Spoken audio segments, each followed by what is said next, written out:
Il y a un moment où une relation commence à te changer. Et souvent, tu ne t'en rends même pas compte. Tu commences à choisir tes mots, à attendre le bon moment, à surveiller son humeur. Pas parce que tu as peur de parler, mais parce qu'au fond, tu sais déjà ce qui risque d'arriver. Une remarque peut devenir une attaque. Une conversation difficile peut finir dans le silence. Et une simple dispute peut se transformer en procès. Ou bizarrement, c'est encore toi qui finis par être coupable. Alors, tu essaies de mieux communiquer. Tu parles plus calmement. Tu expliques davantage. Tu deviens plus patient. Parce que tu te dis que un jour, si tu trouves enfin les bons mots, cette personne comprendra. Mais pendant que tu attends qu'elle change, quelque chose change déjà. Pas chez elle, chez toi. Tu commences à anticiper ses réactions. Quand elle se met en colère, tu essaies de la calmer. Quand elle se ferme, tu essaies de rétablir le dialogue. Et quand elle te blesse, tu cherches parfois toi-même une raison pour l'expliquer. Elle a eu une enfance difficile. Elle traverse une mauvaise période. Elle est très sensible. Et peut-être que tout ça est vrai. Mais sans t'en rendre compte, ton cerveau vient de franchir une ligne. Il a transformé la compréhension en responsabilité. Tu ne cherches plus seulement à comprendre cette personne. Tu commences à gérer ce qu'elle ne sait pas gérer elle-même. Ses émotions, ses réactions, ses frustrations. Et c'est là que quelque chose devient plus clair. Ce que tu prenais peut-être pour de la sensibilité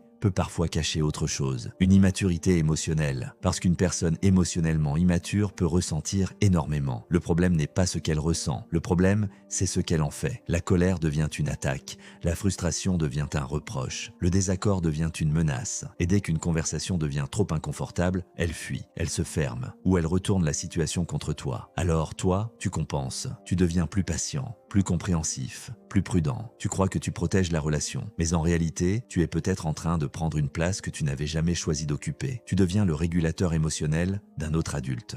Et c'est pour ça que certaines relations épuisent autant. L'un réagit, l'autre répare, l'un évite, l'autre poursuit, l'un refuse sa responsabilité, et l'autre finit par se demander « qu'est-ce que j'aurais pu faire différemment ?» Alors tu essaies encore d'être plus calme, plus patient, plus compréhensif, parce qu'une partie de toi croit toujours que si tu fais les choses correctement, cette personne finira par changer. Mais il existe une limite que même l'amour et l'empathie ne peuvent pas franchir. Tu ne peux pas devenir mature émotionnellement à la place de quelqu'un. Tu peux expliquer, tu peux soutenir, tu peux montrer une autre façon de communiquer, mais tu ne peux pas forcer un adulte à regarder ce qu'il refuse de voir en lui-même. Et c'est là que le véritable détachement commence. Pas lorsque tu arrêtes d'aimer cette personne, mais lorsque tu arrêtes de croire que son évolution dépend de toi. Tu n'as pas besoin d'être son professeur, son coach, son thérapeute. Tu peux simplement observer ce qu'elle fait quand elle est frustrée, quand elle a tort, quand tes besoins entrent en conflit avec les siens. Parce que la maturité émotionnelle ne se voit pas seulement quand tout va bien. Elle se révèle surtout quand nous n'obtenons pas ce que nous voulons. Et peut-être que depuis le début,